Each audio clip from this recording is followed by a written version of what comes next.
Nous sommes en 2019. Un groupe de spectateurs observe un bras robotique qui s'agite désespérément en tentant de contenir une substance rouge vif.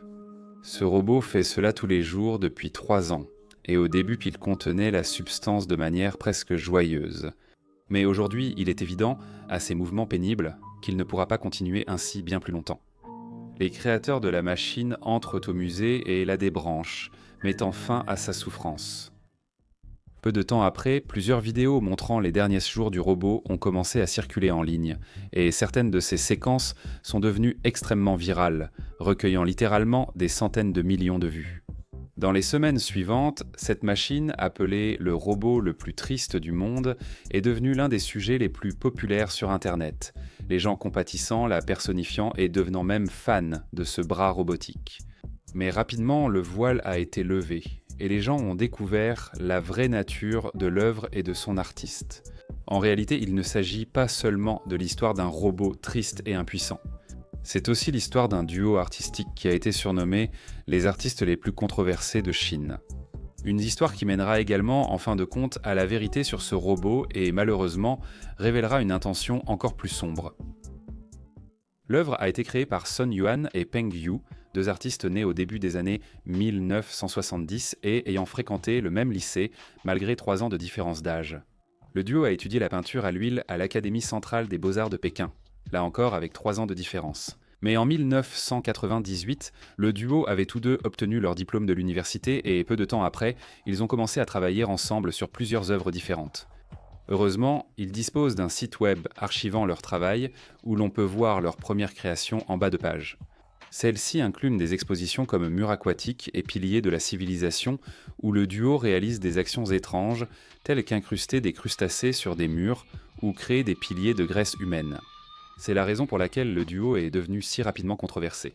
Ils n'avaient pas peur d'utiliser certains accessoires que d'autres artistes auraient évités. Des carcasses d'animaux, de la graisse humaine et même des cadavres ont été utilisés dans leurs premières œuvres. Certains trouvaient en cela abominable et inutile. D'autres y voyaient un bel exemple d'expression artistique. Ils ont déjà expliqué cela dans le passé, en disant que leur travail portait sur notre relation avec la mort, les rôles que nous avons dans la société et la déconnexion entre notre corps et nos sentiments. Dans le documentaire Beijing Swings de 2000 sur la scène artistique controversée de Pékin, le critique d'art Volodymyr Onouchkak a rencontré le duo et évoqué leur processus contesté. La grande impression, c'est que le corps humain ne peut absolument pas représenter tes pensées. Il ne te représente absolument pas. Ensuite, je suis allée chercher un médecin, mais il n'y avait personne dans tout l'immeuble, mais tout l'immeuble était... Et puis est apparue la preuve de quelque chose de très troublant, un rideau vivant de reptiles, d'amphibiens et de crustacés qui se tortillaient. Ce n'étaient pas seulement des serpents qu'elle avait suspendus dans une galerie, mais tout ce qui rampait. Ce matériau, c'est quelque chose que tu peux voir souvent à Pékin. Et cet été-là, quand tu y allais, ce que je veux dire, c'est que chaque personne, peut-être, est comme un homard dans cette société, de la naissance à la mort, toujours. Ils jouent tous un rôle d'eux-mêmes. Ils jouent tous un rôle d'eux-mêmes. Ils doivent rester à cet endroit de la naissance à la mort, jusqu'à la fin de leur vie. Cette désinvolture envers leurs accessoires s'est vue dans l'une de leurs expositions les plus controversées, qui les a consacrés comme le duo artistique le plus controversé de Chine. En 2003, le duo a présenté l'œuvre intitulée « Chiens qui ne peuvent pas se toucher ». Lors de l'exposition, plusieurs chiens ont été placés sur des tapis roulants et incités à courir les uns vers les autres. Attachés contre ce toilette, ils ne se touchaient jamais vraiment, mais on les incitait à essayer, d'où le titre de l'œuvre. Il est important de noter que leur propriétaire était en fait présent. Une équipe médicale était prête à intervenir et les tapis roulants n'étaient en réalité pas motorisés. Lorsque la nouvelle s'est répandue, beaucoup sont restés sceptiques et troublés. Le musée Guggenheim à New York a ensuite tenté de présenter cette œuvre lors d'une exposition consacrée à l'art chinois moderne, et comme ils avaient l'intention d'inclure cette pièce, une pétition a été créée pour protester contre son inclusion, recueillant rapidement plus de 750 000 signatures.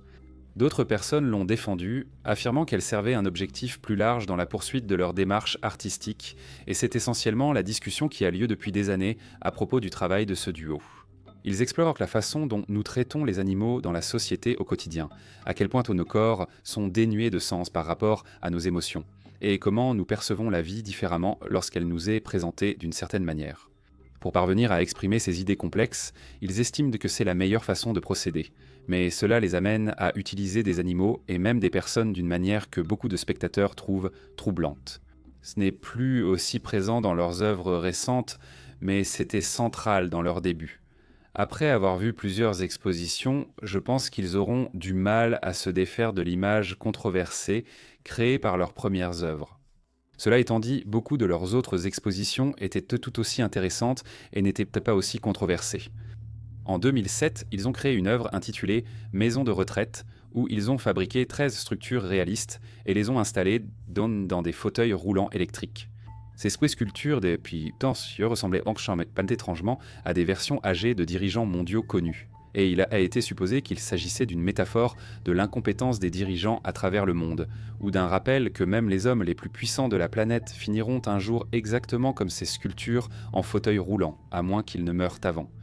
Bien sûr, cela pourrait être les deux, mais c'est une œuvre très efficace et cela montre que le duo n'a pas besoin d'accessoires controversés pour faire passer son message. À mon avis, l'une de leurs plus grandes œuvres est une exposition intitulée « Si je meurs » et lorsque vous la voyez pour la première fois sur leur site web, c'est beaucoup à assimiler et c'est vraiment impressionnant. Nous voyons une série de différents animaux suspendus à travers une pièce. Des rouges-gorges, des perroquets et des corbeaux occupent le plafond, tandis que des raies, des grues et divers autres animaux sont plus proches du sol, et au milieu de tout cela, une femme est élevée au centre de cette pièce. Comme je l'ai dit, c'est très déroutant au premier regard, mais tout prend sens quand on fait défiler un peu vers le bas et qu'on voit des photos d'une interview que Peng Yu a réalisée avec sa mère alors qu'elle était à l'hôpital. Dans l'interview, elle dit « Si je meurs, je ne veux pas revenir comme une créature terrestre. Je voudrais voler, survoler la terre avec des grues à couronne rouge. Quelle liberté. Vivre où je veux, me poser quand je le souhaite. Oui, je pourrais garder des poissons, car pour un oiseau, ils sont à la fois nourriture et richesse. Je veux tenir une couronne, léguer ma bienveillance et mes aspirations à mes descendants. Ce serait bien, non? Après ma mort, mon esprit ira dans un lieu similaire. » Peu après, Peng Yu a recréé cette image. Sans contexte, c'est beau, mais en écoutant cette interview et en la comparant à l'œuvre, une nouvelle dimension de beauté apparaît. Et d'après tout ce que j'ai vu, c'est l'une de mes œuvres préférées sur leur site web. C'est vraiment une forme d'expression unique en son genre, et je ne pense pas que vous verrez quelque chose de semblable avant longtemps. Nous avons couvert beaucoup de leurs œuvres précédentes, et j'espère que vous commencez à comprendre leur démarche, leurs méthodes controversées et leur capacité à créer un art expressionniste qui pousse à la réflexion. Parce que presque tout cela a été utilisé dans l'œuvre dont j'ai parlé au début, une exposition qui allait devenir de loin leur travail le plus populaire et dont on parlerait littéralement dans le monde entier. Leur travail révèle des indices de l'utilisation de la technologie dans leur art pour exprimer leur message. Ce n'est généralement pas la première chose qui vient à l'esprit quand on pense à leur travail. Un exemple de cela est l'œuvre de 2009 qui s'appelle littéralement Sun Yuan et Peng Yu, où un cercle de fumée s'approche à plusieurs reprises d'une brosse motorisée. La brosse disperse la fumée dès qu'elle s'en approche, et ce cycle se répète encore et encore. On dit que c'est une métaphore de leur relation tumultueuse, et c'est une façon simple mais efficace de transmettre ce message. J'en parle seulement car il existe de nombreuses similitudes troublantes avec l'œuvre étudiée. L'exposition avait une présence semblable, mais ses motivations étaient bien plus ambitieuses. Le duo a travaillé avec 3 ingénieurs d'une entreprise appelée KUKA pour créer un robot complexe qui avait une tâche simple. C'était une exposition créée pour le musée Guggenheim en 2016, et ils ont d'ailleurs un article à ce sujet sur leur site web rédigé par Zhao Yuwang. Étant donné qu'il s'agit du musée qui a facilité cette œuvre, je vais lire la majeure partie de la description afin que vous puissiez avoir une idée de ce qui se passe ici. Cela se présente comme suit. Dans cette œuvre commandée pour le musée Guggenheim, Sun Yuan et Peng Yu utilisent un robot industriel, des capteurs visuels et des logiciels pour explorer une réalité mondiale automatisée, où les territoires sont contrôlés mécaniquement et les relations humains-machines évoluent vite. Derrière des parois en acrylique transparent, leur robot a pour mission de contenir un liquide rouge foncé et agressif dans une zone définie. Quand les capteurs détectent que le liquide s'éloigne trop, le bras le ramène frénétiquement, laissant des traces et des éclaboussures autour. Ils ont adapté un bras robotique, couramment utilisé dans l'industrie automobile, en y fixant une pelle sur mesure. En collaboration avec des ingénieurs en robotique, Sun Yuan et Peng Yu ont conçu une série de 32 mouvements que la machine doit effectuer. Leurs noms pour ces mouvements, comme gratter et démanger, saluer et secouer, reflètent l'intention des artistes d'animer une machine. Vue à travers les cloisons en acrylique qui l'isolent comme une cage dans la galerie, la machine paraît prendre conscience et se transformer en une forme de vie capturée et confinée. Pour les spectateurs, la curiosité de voir l'action continue du robot provoque un sentiment de voyeurisme et d'excitation, plus que de suspense ou de frisson. Dans ce cas, qui est le plus vulnérable, l'humain qui a construit la machine ou la machine qui est contrôlée par un humain? Il y a beaucoup à analyser et on peut tout de suite dire qu'il s'agit d'une œuvre complexe qui aborde de nombreux problèmes et sujets. Exposée au musée Guggenheim de 2016 à 2019, la machine a tenté durant ces 3 ans de maintenir la substance rouge en place. Sans cesse, elle ramenait le liquide vers elle et, la première année, accomplissait sa tâche avec énergie. La machine neuve et bien huilée reflétait ses mouvements du bras. Quand des gens approchaient, le bras dansait. Quand elle était laissée seule, le bras nettoyait et il le faisait de manière fluide, sans aucune résistance. La deuxième année, la machine continuait à nettoyer et danser, bien qu'un peu ralentie. Les visiteurs réguliers, déjà habitués à la machine, restaient moins longtemps, ce qui réduisait la danse et augmentait le nettoyage. Mais le résultat était le même. Le liquide restait toujours au même endroit. La seule différence était bien plus de taches au sol et sur le mur, et les mouvements du robot devenaient plus pénibles et laborieux. À la 3e et dernière année, le robot n'était plus que l'ombre de lui-même. Ses gestes étaient las et forcés, dans un environnement en désordre. Recouvert de liquide rouge qu'il ne pouvait contenir, le robot échoua aux tâches confiées, ignorant qu'elles étaient impossibles dès le début. Finalement, le duo est entré dans le musée Guggenheim et a débranché le robot sans vie. Au final, le robot n'a pas pu s'aider lui-même. La première édition de cette exposition a attiré l'attention de beaucoup de gens, et même si elle était vraiment remarquable, ce n'était pas forcément la chose la plus populaire que le duo ait jamais créée. Après tout, ils avaient en presque 2 décennies d'expérience à ce stade, et certaines de leurs œuvres étaient très connues à travers la Chine et dans le monde en général. En 2021 et 2022, cette œuvre est devenue virale en ligne via divers posts, surtout celui-ci. Réalisé le 9 novembre 2021 par le musicien Crit. Dans ce post, il commence par dire qu'aucune œuvre d'art ne l'a jamais touché émotionnellement comme cette œuvre du bras robotique. En Nantel, il continue en expliquant l'exposition, disant que c'est un robot qui essaie de se sauver lui-même parce que le liquide le maintient en vie, que le bras dansait au début mais qu'à la fin, il n'avait plus le temps et que le bras est essentiellement mort en 2019. À ma connaissance, tout cela est un peu inexact. Je ne vois nulle part qu'il ait dit que le bras a été conçu pour croire qu'il devait nettoyer ce liquide pour survivre, seulement qu'il doit garder le liquide en place. De plus, vers la fin de sa vie, le bras bougeait encore, mais ses mouvements étaient pénibles et forcés. Enfin, le bras n'est pas vraiment mort de sa propre volonté, il a été débranché par les créateurs. Malgré ces inexactitudes, cette publication a rendu Can't Help Myself très populaire ces dernières années. Cette publication a eu 1 million de likes, tandis qu'une très similaire sur TikTok en a obtenu près de 7 millions. Il y a 100 millions de vues rien que sur cette publication, et d'innombrables vidéos qui comptent également des millions et des millions de vues.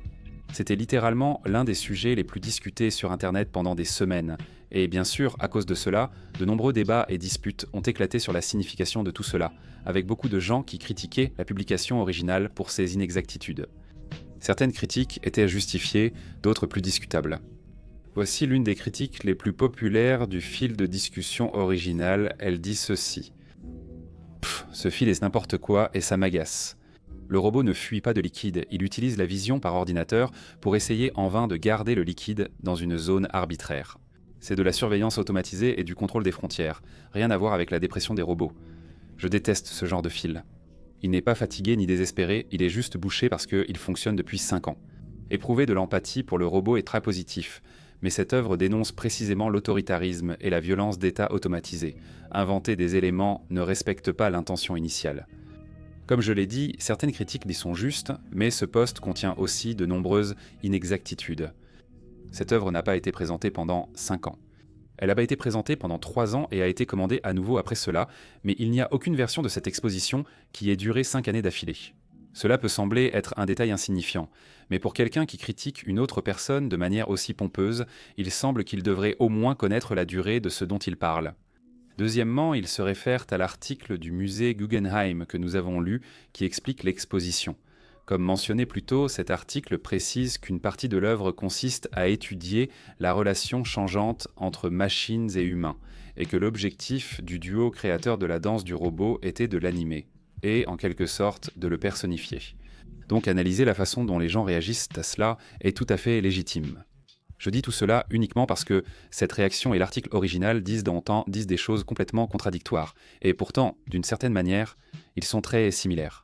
Ils affirment catégoriquement des choses, alors qu'ils ne devraient pas contiennent des inexactitudes et montrent une certaine prétention sur leur raison de publication. Mais l'article original sert un objectif bien plus large. Il a mis cette exposition sous les yeux de millions de personnes, il a suscité des débats et des discussions, et sans cette publication, je ne suis même pas sûr que je serais en train de faire cette vidéo. Cependant, cette critique de l'article original n'a pas de but plus large. C'est juste une réponse trop confiante à un article qui demande plus de nuances et de perspectives, rappelant de se tenir à l'écart de Twitter. Peu importe ce que vous ressentez à propos de cet article, votre point de vue et vos sentiments à son égard ne sont pas invalidés à cause du sous-texte. Les gens ont vu un robot danser joyeusement, entretenir sa maison et répondre aux personnes autour de lui. 3 ans plus tard, ils ont vu ce même robot, sans vie et abattu, peinant à fonctionner comme avant, vivant dans une boîte recouverte de la tête aux pieds du liquide qui lui avait autrefois donné sa raison d'être.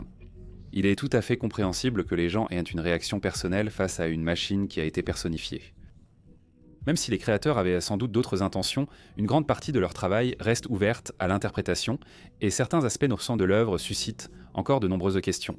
L'une des interprétations les plus populaires de cette œuvre est qu'elle symbolise la monotonie de la vie professionnelle quotidienne, la façon dont elle aspire la joie et le plaisir d'une personne en la forçant à accomplir la même tâche chaque jour, simplement pour survivre, même si ce même processus finira par la tuer beaucoup plus rapidement. Avec autant d'interprétations possibles de cette exposition, je comprends pourquoi elle a bouleversé le monde. Comme beaucoup d'œuvres du duo, c'est une pièce unique en son genre, et quelle que soit la façon dont vous l'interprétez, il y a une vérité indéniable. Un jour viendra où nous ne pourrons plus nous retenir.